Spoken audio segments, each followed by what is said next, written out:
নানা সংকটে ভোলার দৌলত খান উপজেলা স্বাস্থ্য কমপ্লেক্স নেই পর্যাপ্ত চিকিৎসক, যন্ত্রপাতি, ভবনও বেহাল।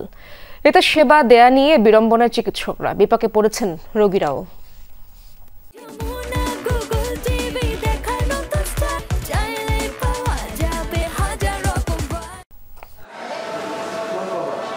ভোলার দৌলত খানের উপজেলা স্বাস্থ্য কমপ্লেক্স রোগীদের শরীরের মতোই জীর্ণশীর্ণ ময়লা দেয়াল, কোথাও কোথাও খসে পড়ছে পলেস্তরা। এভাবেই চলছে 57 বছরের পুরনো হাসপাতালটি। এদিকে সাতবে পানি করে একটু পানি এদিকে বৃষ্টি এলে বাথরুমের দরজা ভাঙা, পুরান ভবন তো অনেক জায়গায় পাট্টা ফুটে গেছে। থাকার কথা 19 জন চিকিৎসক, আছেন মাত্র 2 জন, বাকি পদ খালি। 34 জন থাকার কথা থাকলেও আছে মাত্র 13 নার্স।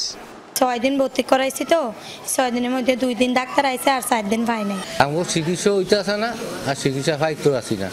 নেই পর্যাপ্ত যন্ত্রপাতি, নামে মাত্র কয়েকটি পরীক্ষা ছাড়া কিছুই নেই স্বাস্থ্য কমপ্লেক্সে। সামান্য এক্সরের জন্য যেতে হয় হাসপাতালের বাইরে, একটু বেশি অসুস্থ হলেই যেতে হয় জেলা শহরে। এতে গুনতে হচ্ছে বাড়তি খরচ।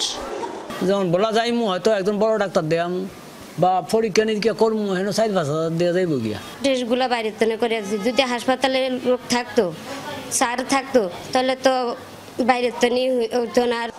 রাতে আবাসিক ডাক্তারের দেখা পাওয়া যায় না বললেই চলে। হাসপাতালে ভর্তি হওয়ার পরও রোগী দেখাতে হয় আউটডোরে। নেই শিশু ও গাইনি বিশেষজ্ঞ, ফলে নারীরা নিজেদের সমস্যা নিয়ে পড়েন বিপাকে। শিশুদের চিকিৎসার ক্ষেত্রেও বাড়ছে সীমাবদ্ধতা। আগে যেমন 10টা বাজে ডাক্তার আসতো, তারপরে 12টা বাজেও আসতো, রাত্রে 10টা বাজেও আসতো, এখন আসে না।